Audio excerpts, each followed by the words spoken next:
Salam dəyərli izləyicilər, hər birinizi xoş gördük. Bu videoda sizlərə açıq dəvət hissəsini, İslam tarixində olan açıq dəvət bölməsindən bəhs edəcəyik. İslam tarixi 3-cü hissə, yəni əvvəlki videomuzda sizlərə gizli dəvətdən bəhs eləmişdik. İslam tarixi 4-cü hissə, yəni bu videoda isə açıq dəvətdən bəhs eləmək istəyirik. Keçən videoda qeyd elədik ki, Peyğəmbər sallallahu aleyhi və səlləm ilk öncə İslamı gizli şəkildə təbliğ edirdi. Bu nə demək idi? Yəni müşriklərin gözünə çox da görünmədən çox yaxın insanlara, öz çox yaxınlarına təbliğ eləyir və bir neçə nəfər müsəlmanlardan artıq ibarət idi. İslam dini çox az yəni insanlardan ibarət idi Məkkə şəhərində. Bunlar qeyd elədiyi ki, daha öncə Ərqəmin evində, yəni Darul Ərqəm deyilən bölgədə, yəni Ərqəm adlı sahabənin evində yığışır. Orada öz ibadətlərini eləyir, orada da Peyğəmbər xutbələrini eləyirdi. Yəni gözdən iraq bir yer idi bu ev və müşriklər arasında bəlli idi bir məsələ olduğu ki, yeni bir din çıxır, Məhəmməd sallallahu aleyhi və səlləm yeni bir peyğəmbərdir, amma bu çox da belə şişirdilmirdi. Çünki niyə görə? Müşriklərə deymirdi peyğəmbər o zaman. Müşriklər də öz işindədir, biz də öz işimizdə, o mənada baxırdılar. Lakin bu müddət ki, qeyd edildi keçən videoda 3 il davam elədi, yəni gizli dəvət dövrü 3 il davam elədi.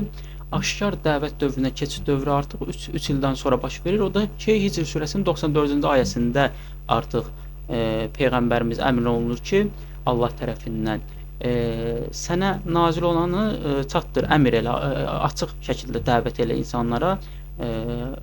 Bu yəni ayədən artıq bəlli olur ki, təbliği Quranı açıq şəkildə insanlara çatdır, gizli şəkildə deyil. Beləliklə Peyğəmbər ona əmr olunanı açıq şəkildə dəvət eləməyə başlayır. İlk öncə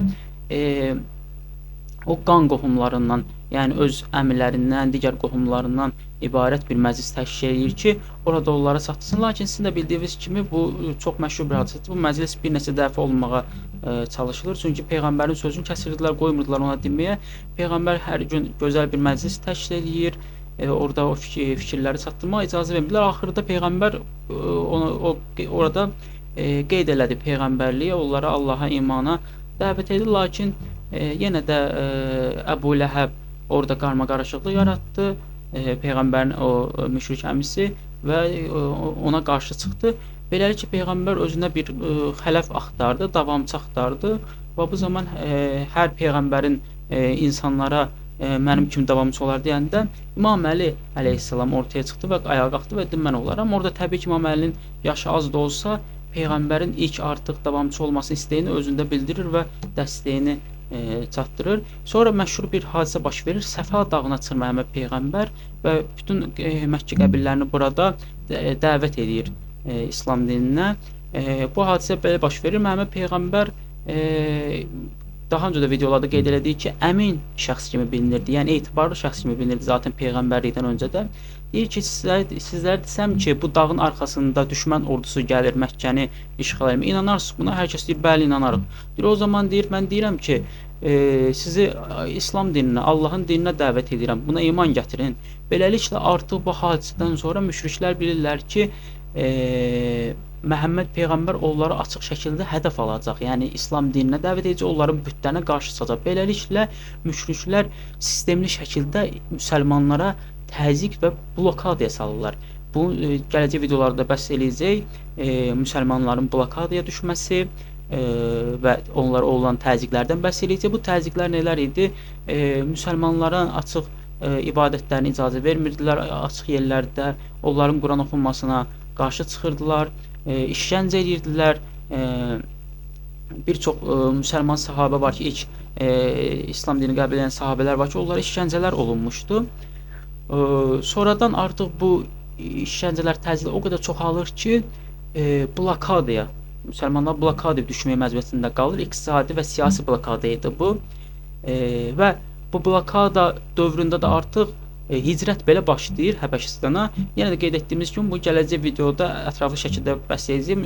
İnsanların çoxsu elə bilirlər ki, müsəlmanların ilk hicrəti Məhəmməd Peyğəmbər ilə belə sallallahu aleyhi və səlləmlə birlikdə Mədinə şəhəri olmuşdur. Xeyr, ilk hicrət Həbəşistana olmuşdu əslində.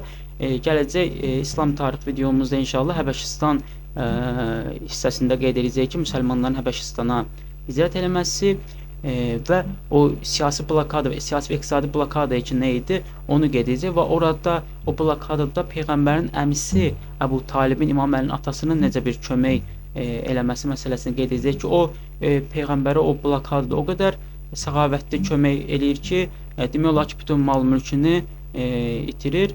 Eyni ilə xanım Xədicə də o blokadada böyük səxavətli davranaraq öz var-dövlətini müsəlmanların ixtiyarına verir ki, blokada şəraitində müsəlmanlar rahat günlük şəraitlərini, yeyib-içməklərini təmin edə bilsinlər.